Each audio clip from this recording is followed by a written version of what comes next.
This is East Idaho Newsmakers with Nate Eaton. Thanks for joining us here on East Idaho Newsmakers today. We're on location at the Rexburg Tabernacle here with Jenny Oakes Baker. We're shooting this ahead of a concert that she's doing with the Rexburg Children's Choir. Obviously, by the time you watch this, it will have passed. But you decided to come up to perform with this choir with your children. Yeah. And this is kind of cool to have you here because, you know, this choir is fairly new. It is. I'm amazed at how incredible they already sound. They're Now, really impressive group. For people that aren't familiar with you, you've been playing the violin how long? Yes, I've been playing since I was 4 years old, and I'm 43, so almost 40 years. Wow.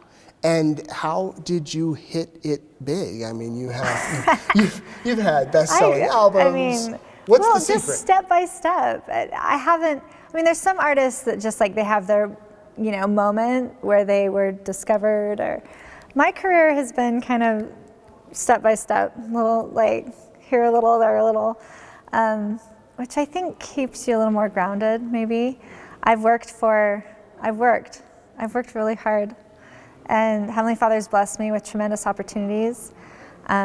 But it wasn't just like I had a moment where I was discovered. I just worked really hard, and Heavenly Father has given me different blessings and opportunities along the way that have helped further what I'm able to do with my music. But it's been a lot of hard work and a lot of blessings. 4 years old, is that something that your parents noticed in you, or do you remember, did you like see a violinist and you thought, I want to do that? How did that start? I really feel like Heavenly Father led our whole family along.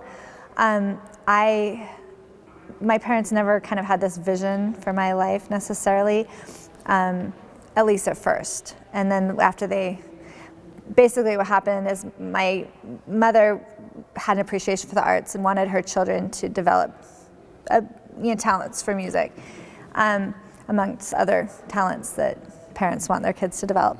I had a brother who was in the Mormon Youth Symphony, which became the orchestra at Temple Square. So he was in this orchestra, he played the French horn, and when I was 4, I went to see him at Temple Square in the Assembly Hall, or the Tabernacle probably, performing, and they had some little Suzuki violinists performing, and my mom was so impressed with how these little violinists played, because I'd had a couple sisters who had just taken violin lessons in the traditional method where you're a little older and you just go to a teacher, but the Suzuki method's different, where the parents are very highly involved and the kids start usually younger, and it's learning by ear is a part of it as well. And she was just impressed with these little tykes performing the violin that she said, Jenny, do you want to play the violin? And I said, sure. And so I just started, but it was never like they had this vision for having a concert violinist, which was actually really healthy because it was really driven by a talent that they saw in me after they started me on the violin. And the goal always growing up was reach your potential. It wasn't become a certain thing or attain a certain level. It was you work your hardest and develop the talent that God has given you to reach your potential. And then little by little, I saw how I patriarchal blessing kind of gave me another view of what maybe I was supposed to do with my life. And then when I got into the Curtis Institute of Music in Philadelphia for my bachelor's, I thought, oh, maybe this is what I'm supposed to do. And then when Heavenly Father led me to find the violin that I play, and I had to make a big financial commitment to this musical life, then I had to really decide I was actually really going to do this. After I'd already sacrificed going to BYU, which was always my dream, to go to a music school. So step by step, I just kind of recommitted until it just kind of became my life. So at what point do you go from playing the violin, going to this very prestigious school, to I'm going to do an album and hopefully people buy it? Well, I didn't self-produce an album, and so it wasn't kind of like, I'm going to do an album. What happened, I was actually another miracle that has been very significant and I'm grateful for. I was trying to pay off my violin that I just purchased, and so I was... when you say violin, are we talking like the price of a car? I don't tell people. It's quite significant. Okay, it's not like I could go into a music store here in Idaho and pick one off the wall. It's more than a car. More than a car, okay. Most definitely much more than a car. So you're trying to pay it off. So I was trying to pay it off, and that was another miracle. My mom, in order to, I was led to find this violin that I wasn't even looking for a violin. And I was just in Chicago doing a concert. I went into this very reputable violin shop called Bein & Fushi that sells fine instruments. And because my teacher had said, you should go play this violin that just happens to be there, and which was a $6 million instrument. So I just wanted to play it just for fun, and they let me play it, which, I mean, because I knew how to play. And I said, well, do you have anything a lot cheaper? Yeah. So they brought out a couple violins, and I fell in love with this Panorama that I play. But I was a college student. I was probably 20 or 21. I didn't have any money. I wasn't looking for a violin. I had no money. And my parents had no money. Dad had been an apostle for years, and they don't even get a salary. They get a living allowance. And but I just fell in love with this violin, and they said, well, you can take it home. And I had a competition that I thought, well, if I take it home and for a couple of weeks I can play it at this competition, that'd be amazing. So they let me take it, and I just fell in love with it. And my mom was really sad that my dad wasn't a millionaire. Not that you have to be a millionaire to pay for it. We had to have more money than my parents did. And she said, Dallin, if you just stayed at the law firm, we could buy this violin for Jenny. And he's like, well, June, that wasn't what we were supposed to do. Yeah, right, yeah. But we sent it back because after a couple weeks, and amidst a lot of my mother's tears, actually. She was more upset than I was. And then a couple weeks later, Bein & Fushi called and said they were about to sell it to someone else, but they really wanted me to have it. And is there any way we could figure it out? And my dad sharpened his pencil and figured out that if my mom sold all of the stock that her parents had given her through the years that she'd saved, she could buy half. And then if I took all the money I'd made doing recordings and all my savings, because I'd saved all my money and I'd done a lot of recordings. Utah has a lot of recordings for movies, and I'd done weddings, and I'd made a little bit of money, and if I sold all of that plus my savings and then took out a loan from my dad, then I could buy half. And then when my mom died, I inherited her half. And I was able to pay off my half by being in a little orchestra. So that's how I got the violin. It wasn't it was just Heavenly Father provided a way for me to get that violin. But also sacrifice. Blessing. Yeah, it wasn't. Huge sacrifice. Yeah, but it was a blessing because when I met my husband, we didn't have to decide between buying a house and buying a violin. And that's a hard decision. That would have been, I don't know what we would have chosen. And is this the violin you still play today? Mm-hmm. Do you only have one, or do you have some backup? Well, I have the violin I played until I bought it when I was 20, but my daughter plays that sometimes. So, I kind of have a backup. And this is the one you'll play forever. It's it's an old Italian instrument. It was made in 1795. Wow. Yeah, but you asked me a good question before that I didn't answer, that I still want to, because it was a good question. Oh, shoot. What was the question? It was right before I started talking about my violin. So where do you go from, just being in college to producing an album? Oh, that's right. Okay, so I was trying to pay off the loan to my dad. Yes. This was, my mom was still alive, and I had this loan to pay off. And so I was home, I think it was my senior year of my undergrad at Curtis. It may have been my junior year, but I was, no, it was my senior year. It was my last year of college, and I was home for Christmas, and I was, I agreed to play the Nutcracker at Ballet West as just a member of the orchestra to help pay off my violin. And I was playing these Nutcrackers, and during intermission one evening, I was just talking to this other musician, and whose name is Kenny Hodges, and he's a percussionist, and he was telling about how he produced CDs for Deseret Book. And I was like, well, I want to make a CD. And I really was just saying, well, I want to be a princess and live in a castle in the sky, like we all do. Yeah. And he said, well, make me a demo. And I was like, I'm so busy. I don't have time to make a demo. But I was like, well, I'm performing as a soloist with Mormon Tabernacle Choir tomorrow on spoken word. Can't you just watch that? And so he said, sure. So he took out his VCR tape the next morning, and he pushed record. And my performance with Motab Choir was my demo tape to Deseret Book. So did he call you right after and say, you got the gig, you got it? Well, yeah. Wow. Basically, that was my demo, and which worked out really well. And how many albums now? 15. 15, 2 Christmas albums, right? Mm-hmm. And they're beautiful. If you haven't heard them, this is the season to pull them out and listen to them. You mentioned your dad's an apostle. For those watching, her father is Dallin H. Oaks, who's now in the First Presidency. What was that like? I'm sure you've been asked before. What was that like?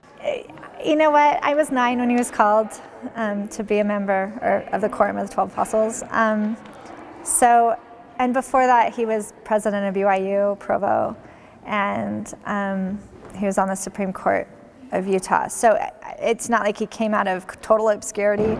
So my whole life he's kind of been someone that people know who he is. But really what has impacted my life is the kind of man he is, and just that I could rely on him. He's loyal to my mother and my family. He's a good father. He honors his priesthood. He just has incredible integrity, and these are things that everyone can aspire to. So the things that really have impacted me just come from his character, and so anyone can know what that's like. Have you noticed any changes since you entered the First Presidency?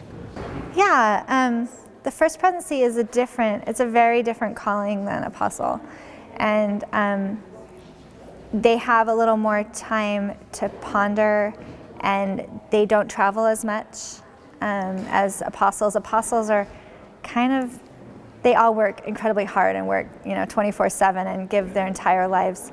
It's a different kind of give.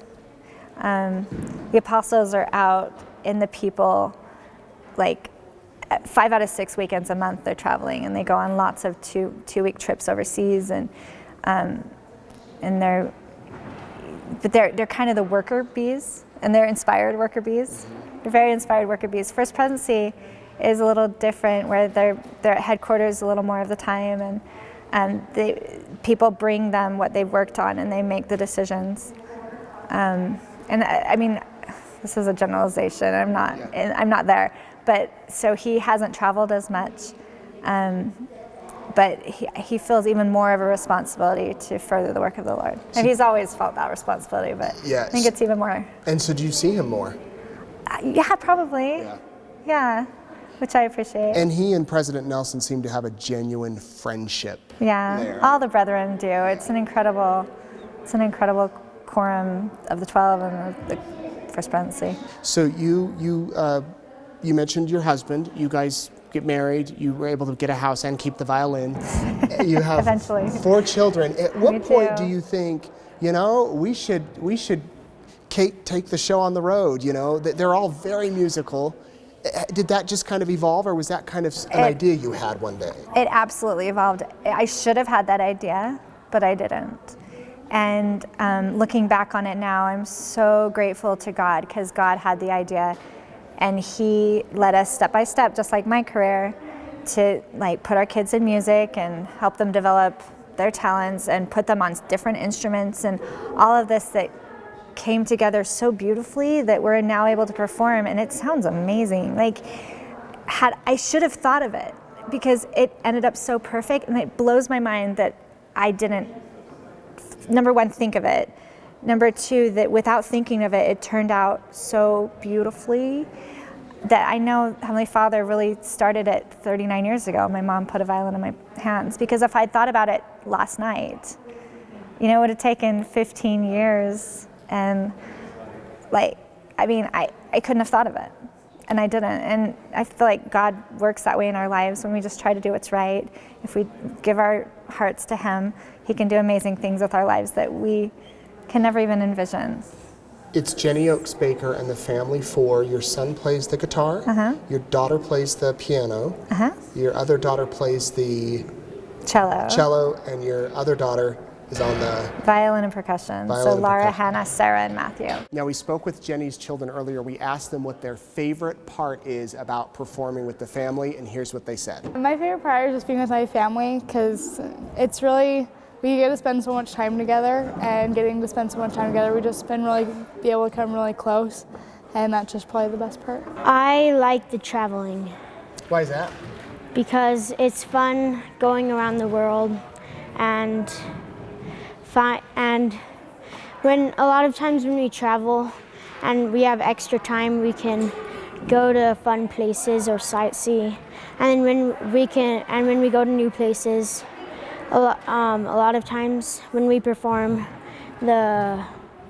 it's cool being in those different places. My favorite part about performing would have to be seeing the impact of music in everybody's lives and just how it blesses them. My favorite thing is probably performing, just being with my family and traveling with them and going to different places and meeting new people with different backgrounds. I was talking with your daughter beforehand. You guys travel quite a bit. I mean, Yeah. you're on the road performing. Yeah, and it's getting busier and busier, and we love it. We spend so much time together. It's so fun, and my husband's really supportive and helps. Like, he's supportive financially. He has his own job that keeps us afloat financially, but when he can come, he is incredibly supportive, and he helps with sound and helps with all kinds of stuff. Is there an album in the future, a family album? Actually, there is, as of like last week. Oh, nice. Breaking news. Yeah, we found funding to make our own album that hopefully Deseret Book will distribute. I'll have my own album with Deseret Book that will follow that up. And hopefully Deseret Book will distribute the Family 4 album as well. There's going to be a lot of people watching that are like, I can't even get my kid to play the piano like my mom. I can't even get my kid to practice the violin. What advice do you have for parents out there and for children that may not like it so much now, but we know that in a few years they'll regret if they quit? Number one, it doesn't matter if you like it. I mean, if you don't like showering, does that mean you don't shower? If your kids don't like brushing their teeth, you're like, oh, okay, well, you don't like brushing your teeth, so you don't need to brush your teeth because you don't like it. Do you care if your kids like brushing their teeth? No. Do I care if my kids don't feel like practicing right now? No. You get it done. It's just like a chore. It's like you get it done. And I don't necessarily make it fun for them. They just have to get it done. They have to be ready for their lessons, and that's a responsibility. And they've committed to do it, and they're going to do it, and they're going to do their best, and they're going to finish their practicing that day. And they're not going to do anything fun until it's done. So that does require a lot of effort on the parents' part, but anything worthwhile requires a lot of effort. So that's my super nice feeling on the matter. And your message to the kids that one day want to be you, that one day hope they can be on a stage performing in concert halls around the world? Practice as much as possible, and just priorities. Set your priorities and your goals, and don't do what's most comfortable at the moment. Do what will help you reach your goal. Do you ever get tired of it? I don't get tired of it. I get tired. You get tired? I get tired. I am exhausted most of the time, but I know I'm doing what God wants me to do. I love what I do. I know it's making a difference. I know it's what I'm supposed to do, so it doesn't matter if I get tired.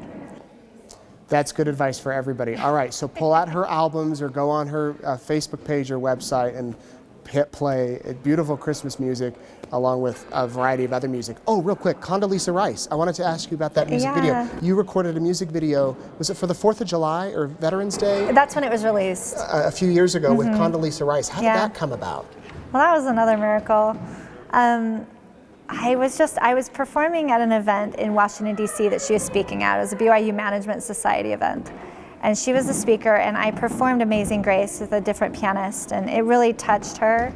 As I performed it right before she spoke, and as she got up to speak, she was visibly moved and kind of had to compose herself. And so I knew it had impacted her. And then, I don't know, a couple weeks later I was performing, and I had the thought, because I sometimes receive inspiration as I play, and I just had the thought I should make a music video of Amazing Grace. And as I was playing, I was like, who should I have as the pianist? Who should I have as a pianist? I thought of various pianists I work with, and all of a sudden, into my mind came Condoleezza Rice. And I kind of somehow knew that she was a pianist, but I'd never thought of that, even when I met her.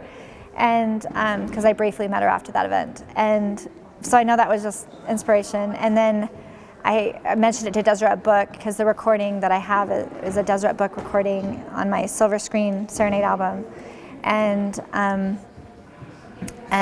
it was also on my Awakening album with Condoleezza Rice later on. But they reached out to her people, my people reached her people, and she agreed to do it. But she's so busy that it took like a year or two for her to have the time to record it, and it took another year for her to have the time to do the video. Wow. And it took Deseret Book like a year to release it. So it was like a 3-year process. So when it finally came out, it was yay. It but was really neat. I remember it took off. I mean, it went viral. Yeah, it was. A lot of people picked It it up. got a lot of views.